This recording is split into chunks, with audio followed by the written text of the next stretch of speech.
Welcome you all in our classes provided by MDN Public School. Here is Anjali to teach you social science.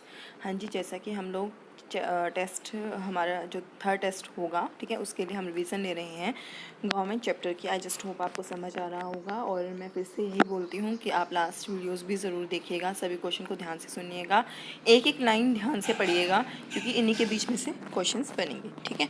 तो let's start. हमने कहाँ तक कर लिया था कि गवर्नमेंट क्या क्या काम करती है, ठीक है, फंक्शंस उसके पढ़ लिए थे। आज हम पढ़ेंगे टाइप्स ऑफ गवर्नमेंट। हाँ जी, मेनली हमने क्या है, गवर्नमेंट को तीन पार्ट्स टाइप्स में बांटा है कि मेनली तीन प्रकार की ही गवर्नमेंट होती हैं। सबसे पहले डेमोक्रेसी, सेकंड है मोनार्की और थर्ड है हमारी डिक्टेटरशिप। आई जस्ट होप आपको लर्न होगा, ठीक है। डेमोक्रेसी में क्या होता है, जो लोग होते हैं उनको सुप्रीम मानना चाहते हैं, ठीक है। ये लोग ही होते हैं जो गवर्नमेंट को पावर देते हैं कि वो हमारे लिए डिसीजंस ले और जो लॉ है उनको बनाए और उनको इन्फोर्स करे, ठीक है। अब लोग ऐसा करते कैसे हैं, वो क्या करते हैं, वोट डालते हैं। इलेक्शंस में चुनाव होते हैं हमारे, उसमें वोट डालते हैं और जितनी भी पॉलिटिकल पार्टीज़ होती हैं उनमें से एक को जिताते हैं, ठीक है। जो लोगों के द्वारा चुना जाता है उन्हीं पॉलिटिकल पार्टीज़ में से चुना जाता है, जो मेंबर चुना जाता है वो उन पॉलिटिकल पार्टीज़ में से चुना जाता है, ठीक है। इस तरीके से ये क्या कहते हैं, जो चुने हुए लोग हैं वो क्या है, गवर्नमेंट बनाते हैं, ठीक है।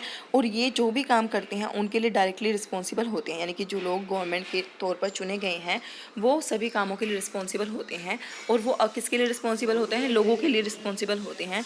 उनको क्या है, अपना हर एक काम लोगों को एक्सप्लेन करना पड़ता है कि हमने ऐसा क्यों किया, ठीक है। ये कहता है कि बहुत सारी कंट्रीज़ हैं जिसमें डेमोक्रेसी है, लोकतंत्र है, जैसे कि इंडिया है, अमेरिका है, ठीक है, और भी बहुत सारे देश हैं। सेकेंड टाइप है हमारी गवर्नमेंट का मोनार्की। मोनार्की होता है राजतंत्र, ठीक है। राजतंत्र यानी कि राजा का तंत्र, यानी कि राजा का राज, ठीक है। इसमें क्या होता है, एक रॉयल फैमिली का जो सबसे हेड होता है, ठीक है, head member of royal family, वही क्या होता है, हेड होता है पूरे नेशन का, यानी कि पूरे देश का, ठीक है। जो राजा या रानी होते हैं उसके बाद जो उनके वंश आते हैं वो क्या है, आगे उनकी गद्दी संभालते हैं और उस पूरी नेशन के क्या बनते हैं, हेड बनते हैं, ठीक है। इसमें इस सिस्टम में, मोनार्की सिस्टम में, राजतंत्र में जो सारे डिसीजंस होते हैं वो कौन लेता है, राजा या वो जो रानी है वही लेते हैं, ठीक है। और अगर वो चाहें तो अपनी हेल्प के लिए कुछ मिनिस्टर्स को रख लेते हैं, ठीक है। लेकिन ये ज़रूरी नहीं है कि वो उनकी मिनिस्टर की बात को सभी को माने, ठीक है, वो उनकी मर्जी होती है, वो सिर्फ एडवाइस के लिए होते हैं, ठीक है। और जो राजा और रानी होते हैं उनको किसी को भी अपना काम लोगों को एक्सप्लेन करने की ज़रूरत नहीं होती कि उन्होंने ऐसा क्यों किया, ठीक है। हमारे अभी पूरे वर्ल्ड में जैसे कि कुछ एग्जांपल दिए हैं इन्होंने, कहाँ कहाँ मोनार्की है, जैसे मोरक्को है, सऊदी अरेबिया है, जॉर्डन है, इस तरीके से। और एलिजाबेथ है हमारी इंग्लैंड में, ठीक है, इंग्लैंड की रानी, ये तो बहुत फेमस है, ठीक है। ये भी क्या है, एग्जाम्पल है, ठीक है, जहाँ पर क्या है अभी भी राजतंत्र है, ठीक है। थर्ड है हमारा डिक्टेटरशिप। डिक्टेटरशिप में क्या होता है, इसमें एक तानाशाह होता है, एक पर्सन होता है जो सेना के बल पर, ठीक है, या फिर क्या है अपने बल पर क्या है, एक पूरे एरिया पर कब्जा कर लेता है, फिर वहाँ पर अपना राज चलाता है, ठीक है। आइए जस्ट देखते हैं इसमें क्या है। इसमें क्या होता है, लोगों के पास कोई राइट नहीं होते हैं, सबके सब जो राइट होते हैं, सारे के सारे पावर होती है वो एक पर्सन के पास होती है, ठीक है।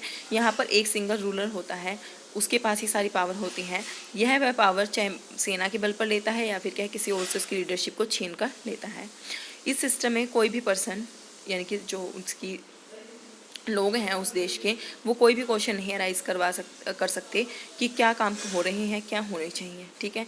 जो लोग हैं वो अपनी मर्जी के मास्टर नहीं होते हैं, मालिक नहीं होते हैं, उनको अपने जो राजा है, डिक्टेटर है, उसका तानाशाह है, उसकी दया का पात्र बनना पड़ता है। मतलब अगर वो अच्छा सोचेगा हमारे लिए तो ही कुछ अच्छा होगा, वरना वो कुछ नहीं कर सकते, ठीक है। बहुत सारे एरिया हैं जैसे कि पाकिस्तान है, परवेज़ मुशर्रफ, सादम हुसैन है इराक़ में, ये सब क्या है, डिक्टेटरशिप के एग्जाम्पल हैं। इन लोगों ने क्या कर रखा है, सादम हुसैन ने इराक़ में और परवेज़ मुशर्रफ ने पाकिस्तान में अपनी तानाशाही चला रखी है। ये जस्ट एग्जाम्पल है, ठीक है। आई जस्ट होप आपको समझ आया होगा। अब हम पढ़ेंगे फीचर्स क्या है क्योंकि हमारे इंडिया में क्या है, डेमोक्रेसी है, ठीक है, तो इसलिए हम इसके फीचर्स पढ़ेंगे। रूल बाय द पीपल, इसमें क्या होता है, इनडायरेक्टली और डायरेक्टली जो रूल है यानी कि शासन है वो किसके द्वारा किया जाता है, लोगों के द्वारा। कैसे, वो क्या है अपना लीडर चुनते हैं और जो लीडर है वो आगे उनको रिप्रेजेंट करते हैं, ठीक है। रिप्रेजेंटेटिव डेमोक्रेसी, अब क्या है हमारी इंडिया की पॉपुलेशन 140 करोड़ है। आप कह रहे हैं कि लोगों का राज है तो हमारी सुनी जानी चाहिए। अब 140 करोड़ लोग अगर आगे जाकर बोलेंगे तो किस किस की सुनी जाएगी, ठीक है। तो वो क्या करते हैं अपने वोट के थ्रू एक लीडर को चुनते हैं, रिप्रेजेंटेटिव को चुनते हैं, वो आगे उन्हें रिप्रेजेंट करते हैं और उनकी बातों को गवर्नमेंट के सामने रखा जाता है और फिर एक निर्णय लिया जाता है जो सभी की भलाई के लिए होता है। यूनिवर्सल एडल्ट फ्रेंचाइजी, इसका मतलब होता है सभी को मत देने का अधिकार, ठीक है। इसका मतलब है कि जो भी व्यक्ति एक नेशन में है, हमारे नेशन में है, एक देश में है और जिसकी उम्र 18 साल से ज़्यादा हो गई है, अब वो क्या है वोट दे सकता है, ठीक है।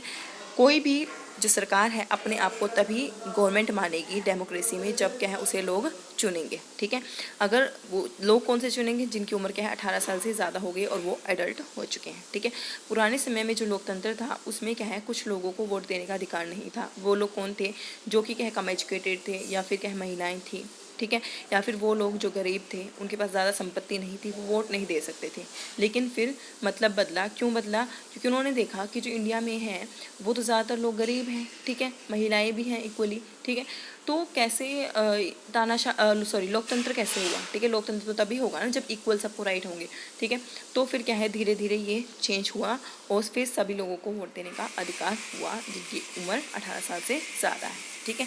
आई जस्ट होप आपको अभी तक समझ आया होगा। तो अब हम बाकी का चैप्टर हमारी नेक्स्ट क्लास में करेंगे। तब तक के लिए स्टे सेफ, स्टे हेल्दी।